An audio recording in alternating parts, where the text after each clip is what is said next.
ஆசிரியர் தகுதி தேர்வு பற்றிய பத்திரிகையில் வந்திருக்கக்கூடிய செய்தி.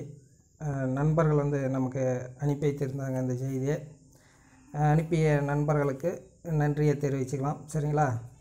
என்ன செய்தி இதில் குறிப்பிட்டிருக்காங்க அப்படிங்கிறத பார்க்கலாம்.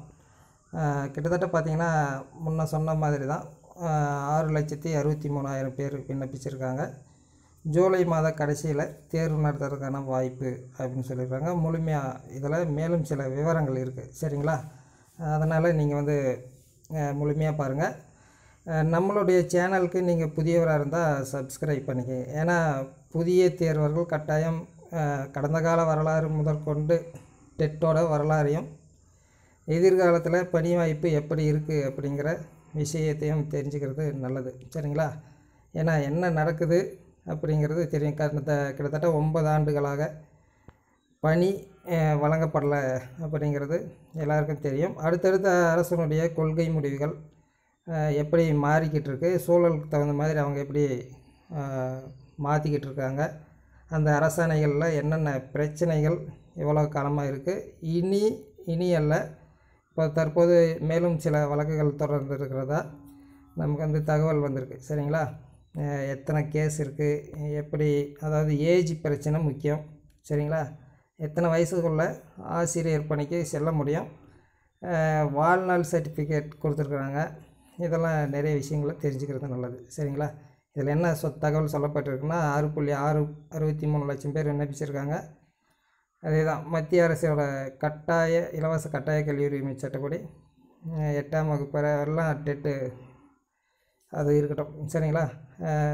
8ஆம் வகுப்பு வரை போகிறதுக்கு தகுதி தேர்வு அவசியம்.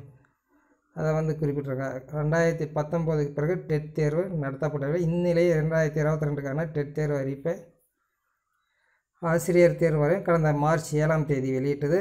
14ஆம் தேதி தொடங்கி ஏப்ரல் 13ஆம் தேதி முடிந்தது. மேலும் அவகாசம் வழங்கினாங்க அப்படிங்கிற தகவல் சொல்லியிருக்காங்க. இடைநிலை ஆசிரியருக்கான டெட் தாள் 1 மற்றும் பட்டதாரி ஆசிரியருக்கான டெட் தாள் 2 சேர்த்து மொத்தம் 6,63,000 பேர் விண்ணப்பிச்சிருக்காங்க.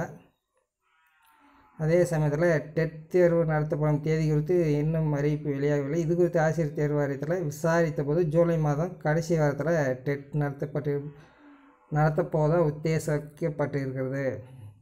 முதுகலை பட்டதாரி ஆசிரியர் அரசு பாலிடெக்னிக் விரிவுரையாளர் தேர்வு போல் டெட் தேர்வையும் மிக மிக முக்கியமாக ஆன்லைனில் நடத்துறதுக்கான வாய்ப்பு உள்ளது அப்படின்னு சொல்லியிருக்காங்க. ஆன்லைன்லேயே நடத்துறதுக்கான வாய்ப்பு இருக்குது இந்த டெட் தேர்வையும் அப்படின்னு சொல்லியிருக்காங்க. சரிங்களா? டெட் தேர்வை தேர்ச்சி பெறவர்களுக்கு அடுத்த கட்டமாக இடைநிலை ஆசிரியர், பட்டதாரி ஆசிரியர் பணிக்கான போட்டித் தேர்வு நடத்தப்படும் என்பது குறிப்பிடத்தக்கது. சரிங்களா? அடுத்ததாக தான் சொல்லியிருக்காங்க. டெட் தேர்வு முடிஞ்ச பிறகு போட்டித் தேர்வு நடத்தப்படும் அப்படிங்கிறது குறிப்பிடத்தக்கது. அதில் என்ன சொல்லியிருக்காங்கன்னா ஆன்லைனில் நடத்துறதுக்கான வாய்ப்பு அதிகம் அப்படின்னு சொல்லியிருக்கிறாங்க. ஏன்னா பிஜியே ஆன்லைனில் நடத்திட்டாங்க. டெட் ஆன்லைனில் நடத்துறது, போட்டித் தேர்வு நடத்துறதும் பெரிய விஷயம் இல்லை. சரிங்களா? இதான் இந்த வீடியோ பதிவில் முக்கியமான தகவல். நன்றி.